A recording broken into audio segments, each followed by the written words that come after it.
coming out of my pocket and saying, oh no. Can't be sitting here listening for things for half an hour. I hope it's not going to be like that. And I hope that we're going to share and enjoy a lot of interaction as we go along.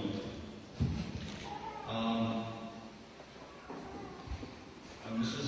Santosh Kanavali, who is not here, but he will join us shortly. Mr. Srinivasan, all the ex-teachers, I'm going to do a lot of showing of hands because I'm still trying to come to all those faces. And how many ex-teachers do we have now? 2, come on, let's give them a big greeting.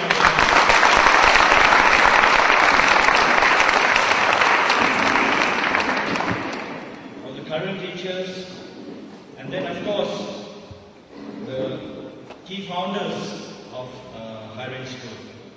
Flori ma'am sitting there, Sushma ma'am sitting there, Sunita ma'am,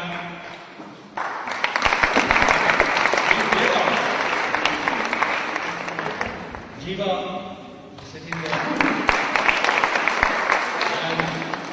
and Chaladurai, and Mr. Narayan.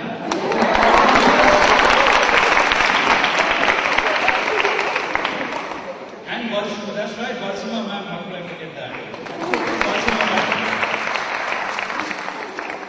There she is, that's right. Have I left anyone else out? But then we are adding, and Celine, of course, because she wasn't there yet. And then I think there were so many people who kept coming. And Anuma came a little later.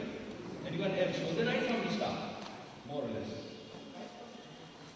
That's what I'm trying to idea. But there's so many more teachers who've been there from the time I actually joined and even left. But I'm not going to complete the list yet. All the ex-students who are here. Let's have just a raising of hands so we know where the ex-students and the current students are. Come on, ex-students, raise your hands so we know where you're sitting. There you go. All right. And how many of you now are from the very first batch that graduated? That's Prashant's batch. 1. Just Jude. That's it. You're holding the fort here, Jude. And of course, all the current students. Sorry? Mahendra was there, but unfortunately he just had to leave because there was a tragedy in his family, so he just had to leave along with Manoj. But yes, they were here till a very short while. Well, it's a pleasure standing here. I think definitely in the last formal occasion at least about 8 years, but from the time we left and sat almost in the same place 12 years. And it really doesn't seem like 12 years. I sit here, yes, there are additional steps down there, which weren't there, we always took the side steps as such. I think the background of the painting used to be grey then, now it's maroon, is that right? A lot of the painting is still recognizable from that very time when the auditorium was built. So I think the first 2 or 3 batches will recognize many of those paintings, and some of them made by you, including, if I'm not mistaken, some by Benita. Were you part of the painting group? You weren't? But anyone here who's got a painting up here? Sharon's got some, yeah? Which is yours? Ganpati there. All right. Well, so many. And that's a testimony to all the legacy that you left behind. Wonderful to see that. I'll start with a little journey of mine, and I hope I can share a little message with you. Actually, in March of 1991, when I suddenly got a call from Tharati, Mr. Krishna Kumar. I was in Italy then. In fact, we were all in Italy, and Shamini, our daughter, was just 1.5 at that stage. And we got a call saying that there was this small little school called Haring School somewhere in Munnar, and would I be interested to come and see the place and see if I was interested in joining it. And I only knew about Tharati because my brother, good brother, was working with Tharati in Assam. And I said, well, okay, yeah, we were thinking of coming back to India at that stage. And in those days, it wasn't like it is now. I've narrated a couple of stories as they go along. I landed from Italy in New Delhi. Mr. Krishnawar was sitting in the head office in Calcutta. So I went from Delhi to Calcutta, met him for half an hour, and he said, I'm actually going to Kerala into Munnar, so why don't you come and join me there? And I said, okay, I'll do that. And of course, Mr. Krishnawar caught the direct flight from Calcutta to wherever, and he landed in Cochin in no time. And I didn't have a ticket, so I said, yeah, I'll follow up with you. And then from Calcutta, one hand I went to Madras, to Chennai. From Chennai, I went to Bangalore, and I got grounded in Bangalore because there was fog in Bangalore. From Bangalore, I landed in Cochin, and from Cochin, I came straight on what used to be a very bumpy road full of potholes. It used to take about 4.5 to 5 hours in those days. And it was almost about 36 hours of continuous traveling from Italy by the time I reached Munnar.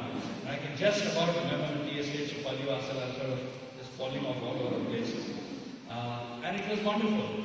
And the day I walked in, the school was shut. And I remember going up, the principal's house was empty in those days. Going up there, standing in the edge of the fencing from the house, looking at the building, and it was just one of those lovely days in March, and you could see the hills in the backdrop. And I thought, this is really quite spectacular, quite a wonderful place. We got to look at it more seriously. Of course, Dr. Padma hadn't come with me then.